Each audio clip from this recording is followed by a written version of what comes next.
প্রত্যেক নবী আপন আপন কওম জাতির জন্য নিয়ামত হয়। কি বলেন?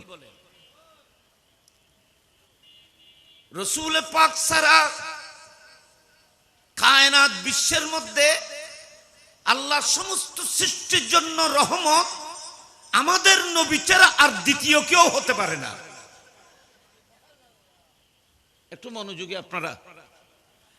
আমাদের নবী ছাড়া, রাসূল পাক ছাড়া সমগ্র সৃষ্টির জন্য রহমত আর কেউ হতে পারে না। কারণ নস কোরআন দ্বারা শুধু একটি জাতের জন্য এই পজিশন, এই মকাম নির্ধারিত, তিনি আমাদের নবী মুস্তাফা। সবাই বলি সাল্লাল্লাহু আলাইহি ওয়াসাল্লাম। সেজন্য কোরআন শরীফের মধ্যে আল্লাহ বলতেছেন ওয়ামা আরসালনাকা। আরসালার এক মানা হলো আমি আপনাকে রসুল করেছি, শুধু একটি কওমের জন্য রহমত করি নাই।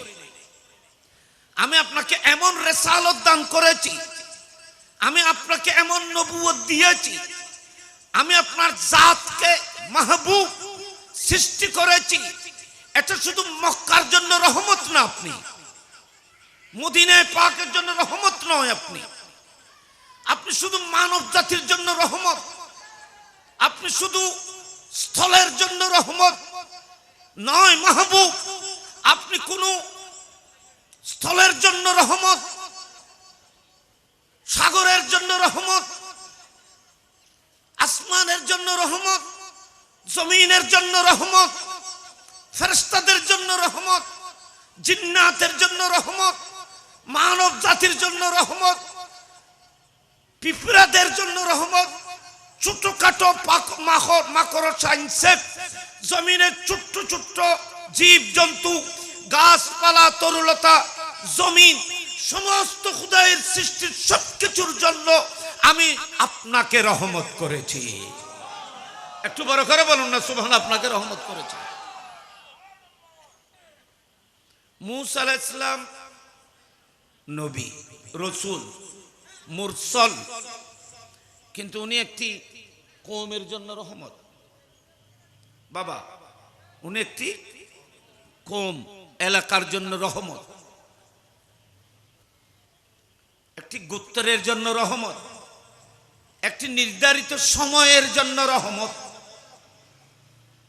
শুধু মকান না, জমানের দিক দিয়েও, সময়ের কালের দিক দিয়েও হযরতে সাইয়েদনা মূসা আলাইহিস সালাম বনি ইসরাইলদের জন্য রহমত।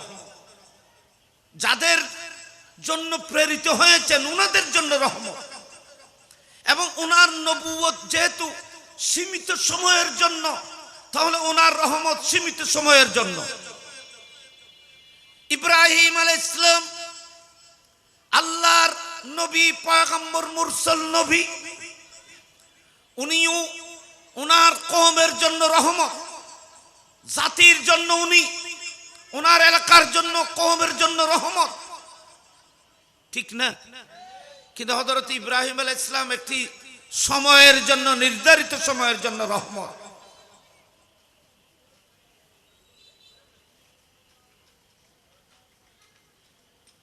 হযরত সাইয়েদনা নূহ আলাইহিস সালাম একটি কওমের জন্য রহমত, নির্দিষ্ট সময়ের জন্য রহমত।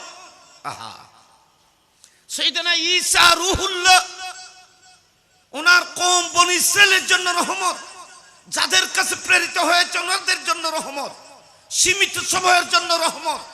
আল্লাহ বলতেছেন মাহবুব, আমি আপনাকে রহমতুল লিল আলামিন করেছি।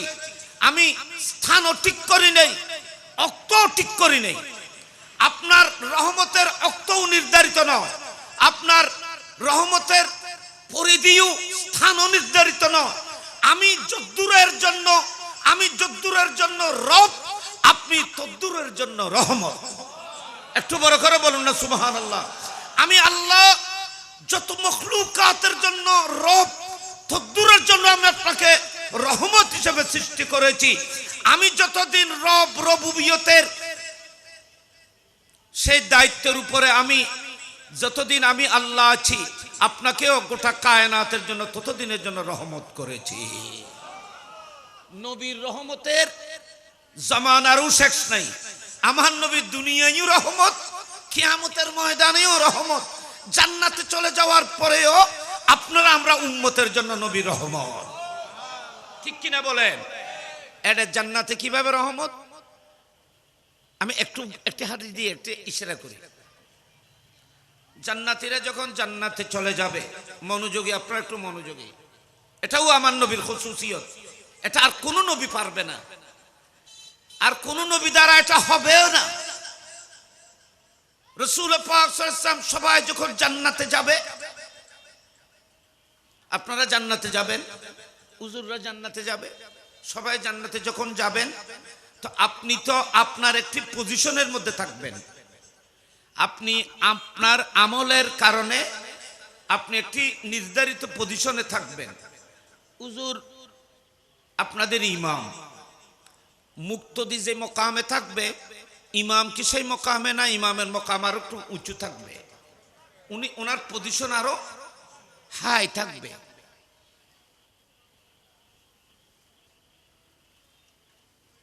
আপনি আমি যেখানে থাকব, গোস পাক কি সেই মকামে থাকবে, সিদ্দিক আকবরের মকাম কি সেটা হবে? তাহলে এখানেও ওই যে বলেছিলাম শ্রেণী বিন্যাস হবে, ক্লাসিফিকেশন হবে, স্তর ভাগ করে দেওয়া হবে। সবাই যখন আপনারা আমরা সবাই যখন জান্নাতে চলে যাব, আমাদেরকে আল্লাহ পাক যখন আপন আপন আমলের ভিত্তিতে জান্নাতের মধ্যে, আমাদের আমলের ভিত্তিতে যখন জান্নাতে দেবেন, আমার নবী জান্নাতে যাওয়ার পরে উম্মতের জন্য শাফাত করবেন। শাফাত কি?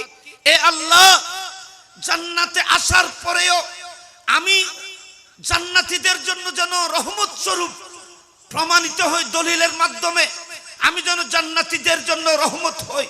সেজন্য আমি জান্নাতে এসে আল্লাহ তোমার দরবার ফরিয়াদ করতেছি, প্রত্যেক উম্মত আমলের কারণে যে পজিশনের মধ্যে এসেছে, আমি শাফাত করতেছি, আমার শাফাতের কারণে তাদের দরজা বুলন্দ করে দেওয়া হোক। একটু বড় করে বলুন না সুবহানাল্লাহ। আপনারা আমল করে যে মোকামে পৌঁছবেন, কিয়ামতের ময়দানে নবীর শাফাতে আরো উঁচু মোকামে পৌঁছতে পারবেন জান্নাতে। তো বোঝা যাচ্ছে জান্নাতের মধ্যে রাসূল পাক রহমত। কিয়ামতের দিন রাসূল পাক দুশমনের জন্য রহমত। দুশমন আল্লাহ পর্যন্ত নবী রহমত বাজি। আমার নবী মকামে মাহমুদ সজিদায় পড়বেন। অনেক আগ থেকে, আমি লাস্টের কথা বলতেছি। আল্লাহ বলবেন, মাহবুব জান্নাতের মধ্যে তো এখন আর কেউ নাই, আপনার সমস্ত উম্মত তো সবাই আপনি সুপারিশ করে সবাইকে বের করে জান্নাতে পৌঁছার ব্যবস্থা করে দিয়েছেন, আবার কার জন্য সজিদায় পড়েছেন?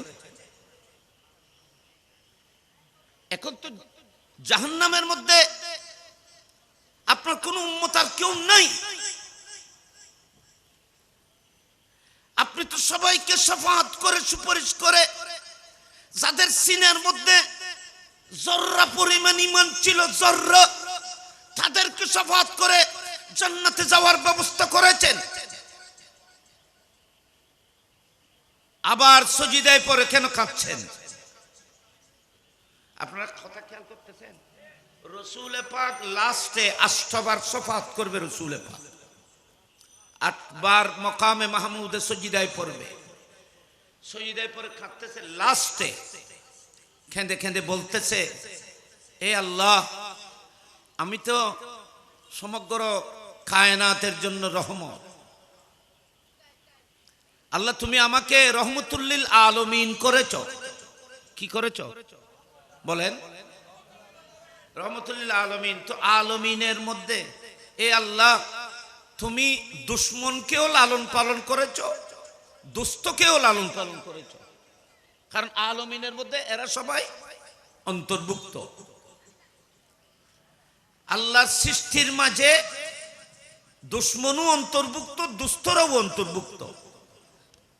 আপনি যদি বলেন আমি কি বলে এখন জগৎ নতুন পাড়া, আমি নতুন পাড়া যদ্দূর এরিয়ার নাম যদি একে নতুন পাড়া বলা হয়, নতুন পাড়ার মানুষগুলোকে আমি আমার বাড়িতে মেহমান করব, খানা খাওয়াবো। আপনি নতুন পাড়ার আপনের কথা বলেন নাই, বন্ধুদের কথা বলেন নাই, আপনি বলেছেন নতুন পাড়ায় যারা অবস্থান করে সবাইকে আমার বাড়িতে দাও। তা আপনারা বলেন নতুন পাড়ার মানুষের মধ্যে অনেকের সাথে হয়তো আপনার সাথে একটু মনোমালিন্যও থাকতে পারে, সেই মানুষ যদি আপনার বাড়িতে দাওয়াত খেতে যায় আপনি বের করতে পারবেন না। তুমি আমার বাড়িতে কেন এসেছো? উনি যদি বলে তুমি তো গোটা নতুন পাড়ার মানুষকে দাওয়াত করেছো, আমিও নতুন পাড়ার মধ্যে অন্তর্ভুক্ত অবস্থান। তো আপনি বলেছেন যে আমি নতুন পাড়ার সবাইকে দাওয়াতের ব্যবস্থা করব, খানা খাওয়াবো। তো আপনি তো আপনার বন্ধু বান্ধবের কথা বলেন নাই, গোটা নতুন পাড়ার মানুষের কথা বলেছেন। আল্লাহ বলতেছেন মাহবুব আমি রব্বুল আলামিন, আমি সমগ্র কায়নাতের লালন পালনকারী। সেজন্য আল্লাহ দুশ্মনকেও উপবাস রাখে না। আল্লাহ দুশ্মনকেও কি উপবাস রাখে না? কেন? দুশ্মন বলবে আল্লাহ তুমি তো আলমিনের প্রভু, ইমানদারের প্রভু এটা তো বলো নাই, মুমিনের প্রভু তো বলো নাই, তুমি তো আবেদ সালেহ মুত্তাকিনদের প্রভু সেটা বলো নাই। আল্লাহ তুমি তো বলেছ সমগ্র বিশ্বের প্রভু, তুমি সমস্ত সৃষ্টির রব, তুমি সৃষ্টিকুলের তুমি লালন পালনকারী। আল্লাহ আমি উপবাস কেন থাকবো? কোন দুশ্মন যদি আল্লাহর কাছে কিছু চায় দুনিয়ার মধ্যে, তাহলে আল্লাহ তাকে মাহরুম করবে না, কারণ আল্লাহ রব্বুল আলামিন। তেমনি ভাবে আল্লাহ বলতেছেন মাহবুব আমি আপনাকে রহমতুল্লিল আলামিন করেছি, আপনার রহমত আম, সাধারণভাবে আপনার রহমত বিকশিত হবে, গোটা কায়নাত আপনার রহমতের অংশ বিশেষ পাবে, প্রত্যেকে আপনার রহমতের হিজ্জা নিতে হবে। আপনার রহমত ছাড়া গোটা কায়নাতের কিছুই মাহরুম থাকবে না। কিন্তু কিয়ামতের ময়দানে নবীর রহমত, আল্লাহর রহমত বিশেষ মানুষের জন্য যারা ইমানদার তাদের জন্য নির্ধারিত হয়ে যাবে, খাস হয়ে যাবে। এটা আরেকটা অন্য কথা। আল্লাহ বলতেছেন মাহবুব আমি আপনাকে গোটা কায়নাত বিশ্বের জন্য আপনাকে আমি রহমত করেছি।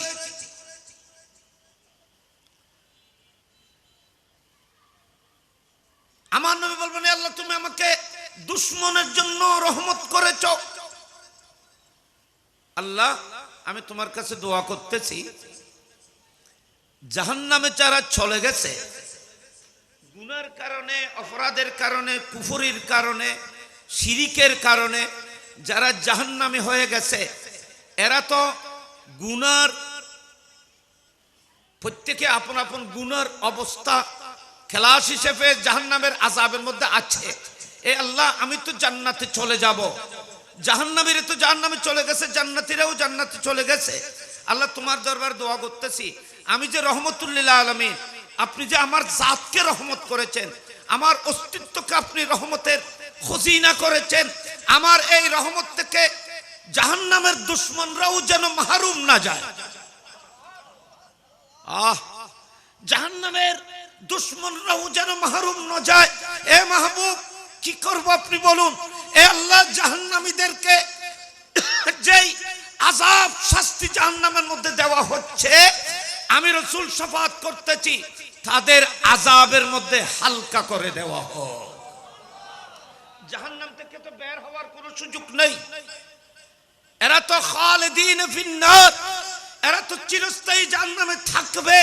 কিন্তু আমি আজ তাদের জন্য কল্যাণ করতে চাই, সেটা হলো আযাবের মধ্যে কিছু হালকা করে দেওয়া হোক। জাহান্নামের মধ্যেও তারা যেন অনন্তকাল আমি রসুলের রহমতকে স্বীকার করতে বাধ্য হয়। সুবহানাল্লাহ বলেন না সবাই। তাখফীফে আযাব, রসুল পাকের একটি শাফাত হবে তাখফীফে আযাব। সুবহানাল্লাহ বলবেন না সবাই।